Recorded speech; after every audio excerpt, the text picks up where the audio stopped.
है। यहाँ से पहले बिंदु को मरीचि ऋषि के नाम से जानते हैं। उसके बाद में जो बिंदु है वो कहलाते हैं ऋषि वशिष्ठा। ऋषि वशिष्ठा की बाईं ओर आपको एक छोटा बिंदु नजर आएगा। ये बिंदु ही है अरुंधति। ऋषि वशिष्ठा के बाद आते हैं ऋषि अंगीरसा। फिर आते हैं ऋषि अत्रि। फिर दाईं ओर की तरफ मुड़ते हुए जो बिंदु आता है वो है ऋषि पुलस्त्य। उसके बाद आते हैं ऋषि पुलह और फिर ऋषि क्रतु। ऋषि पुलह और क्रतु के अंतर को 5 गुना मिलाकर नीचे की तरफ आएंगे तो वहां बसे हैं ध्रुव नक्षत्र। सदा उत्तर में रहने की वजह से उसे ध्रुव नक्षत्र कहा जाता है। इंग्लिश में हम इसे नॉर्थ स्टार के नाम से जानते हैं। बाल्यावस्था के ध्रुव नक्षत्र अगर उत्तर में बसे हैं तो वृद्धावस्था के अगस्त्य नक्षत्र दक्षिण में बसे हैं। अगस्त्य और ध्रुव नक्षत्र हमेशा उसी स्थान पर ही पाए जाते हैं।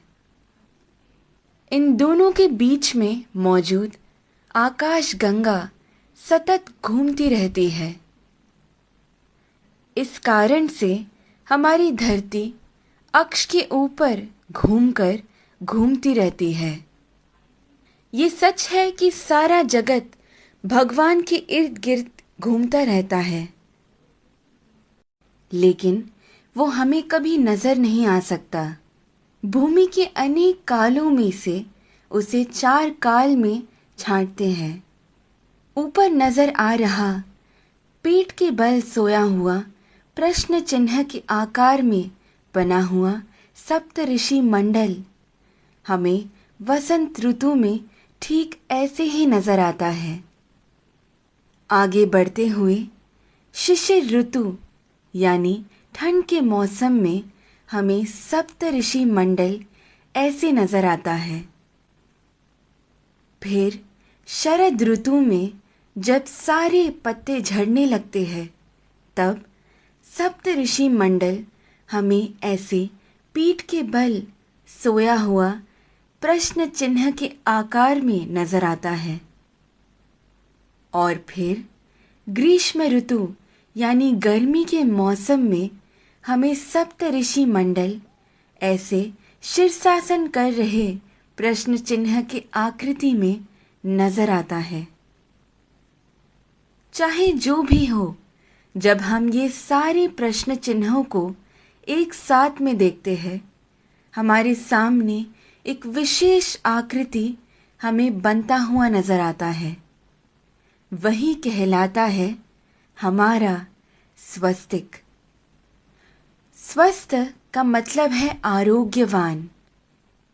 स्वस्तिक का महत्व मेरे पिता मुझे हमेशा से बताते आए हैं, लेकिन हर क्षण प्रयोग में ला रहे इस स्वस्तिक का जन्म कहाँ से हुआ ये आज मेरे पिता द्वारा जाना, जो आप सभी में मैंने बांटना चाहा।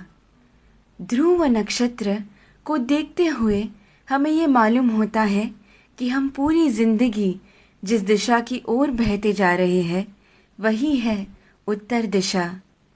इसीलिए शायद हमारी भूमि पर भी दक्षिण में अधिक जल है और उत्तर की ओर अधिक जमीन है। इस विषय को इतनी सुंदरता से वीडियो के रूप में बनाकर आप सभी को समझाने का श्रेय जाता है मुक्ता जी को। धन्यवाद। तत्परा अहोरात्रा।